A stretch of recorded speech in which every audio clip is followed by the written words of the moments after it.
नमस्कार, बहुत स्वागत है आपका। वृषभ राशि 8 सालों तक देवगुरु बृहस्पति अतिचारी अवस्था में रहने वाले हैं। वृषभ राशि अभी तक आपके ही घर में है और अब वो आपके द्वितीय भाव यानी कि मिथुन राशि में धन भाव में आएंगे। देवगुरु बृहस्पति का गोचर होगा 14 मई की रात को। अब देखिए, आपके लाभेश हैं, लाभ के घर के मालिक हैं।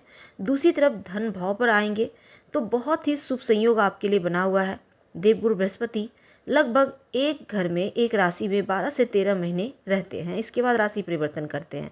लेकिन जब वो अतिचारी गति से चलेंगे तब 4 से 5 महीने में ही वो यानी जल्दी जल्दी राशि परिवर्तन करेंगे, यानी वह कार्य को पूरा कर लेंगे। तो इस जल्दबाजी में कुछ हमसे गलतियां हो सकती है, अनावश्यक चीज़ें हो सकती है।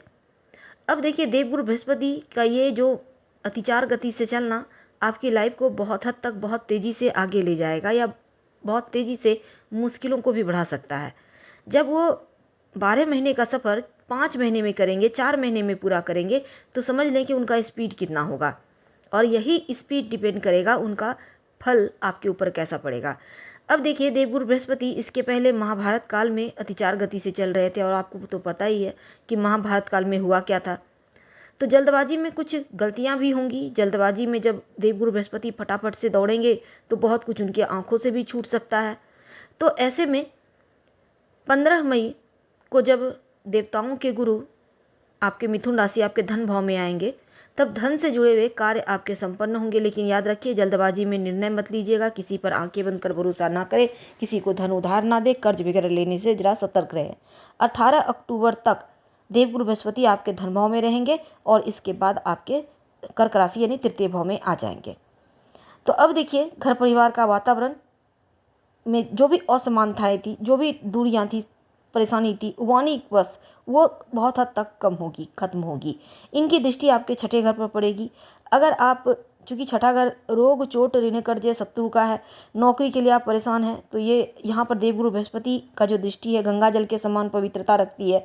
तो ये पवित्रता आपको कर्ज से मुक्ति दिलवाएगा, जॉब प्राप्ति करवाएगा, शत्रु विरोधी दबे रहेंगे। और नवी दृष्टि जो है, नवी दृष्टि जो आपके लिए रहेगी वो 4-5 महीने बहुत प्रभावशाली होंगी। 7वीं दृष्टि, 8वीं दृष्टि और 9वीं दृष्टि। ऐसे में करियर के मामलों में उन्नति के योग बनेंगे। आप ये समझ के चलें कि सौभाग्य वृद्धि होगा इन 5 महीने में। सर्वाधिक इम्पॉर्टेंट ये वक्त आपके लिए होगा। अब देखिए, देवगुरु बृहस्पति 18 अक्टूबर को मिथुन राशि से निकलकर कर्क राशि में पहुंचेंगे। तब जब वो तृतीय भाव में जाएंगे तब स्थिति आपके लिए वास्तव में ऐसा होगा कि तीसरे घर में मात्र 2 महीने का समय रहेंगे। 5 दिसंबर को वो जिस घर पर हम भाग्य उन्नति को प्राप्त कर पाते हैं, ज़्यादा जो आपकी मुश्किलें हैं वो नहीं रहती। 3 महीने का समय है, उस दरमियान कुछ गलती हो सकती है, इसलिए ज़्यादा सतर्क रहिएगा। धन के लेन देन के मामलों में बहुत संभल कर रहिएगा, किसी पर भरोसा ना करें। हो सकता है कुछ कार्य बनते बनते आपके अटक जाएं, यानी कुछ चीज़ें आपकी अटकती हुई उस समय दिखेंगी। तो साल के अंत में 2-3 महीने बहुत संभल कर आपको बिताना होगा। लेकिन आपके जब धन भाव में रहेंगे तो वाणी पर थोड़ा कंट्रोल रखिएगा, क्रोध कम कीजिएगा। कुछ भी किसी को बोलने के पहले 4 बार सोच लें, थोड़ा कम ही बोलें, मुंह बंद करना सीख जाइए।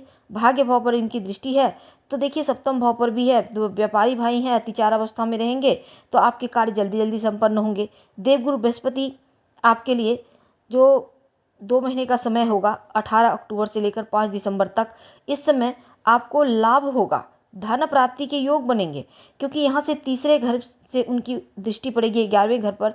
अब इनकम के सोर्स भी बढ़ेंगे। बस ध्यान ये देना है कि कोई मौका हाथ से छूटे ना। 5 दिसंबर से लेकर 6 जून तक जो वक्त है मिथुन राशि में प्रवेश करेंगे। अब यहाँ पर इनको छोड़कर जब कर्क राशि में जाएंगे तब अब ये वक्त होगा कि पैसों को लेकर, इनकम को लेकर, फैमिली को लेकर या फिर किसी तरह का मैनेजमेंट को लेकर देवगुरु बृहस्पति का ये महापरिवर्तन आपके लिए अति शुभ होगा। क्या उपाय करेंगे? देखिए, आप शिव जी की आराधना करें, नियमित रूप से उनको जल अर्पित करें और ओम ह्रीं बृहस्पति नमः का जप करें तो आपके लिए अच्छा है। हालांकि 2025-26 के बातें हमने आज बहुत हद तक आपसे साझा की। अगले वीडियो में थोड़ा और विस्तार से हम बात करेंगे। फिलहाल आपसे विदा लेते हैं। धन्यवाद।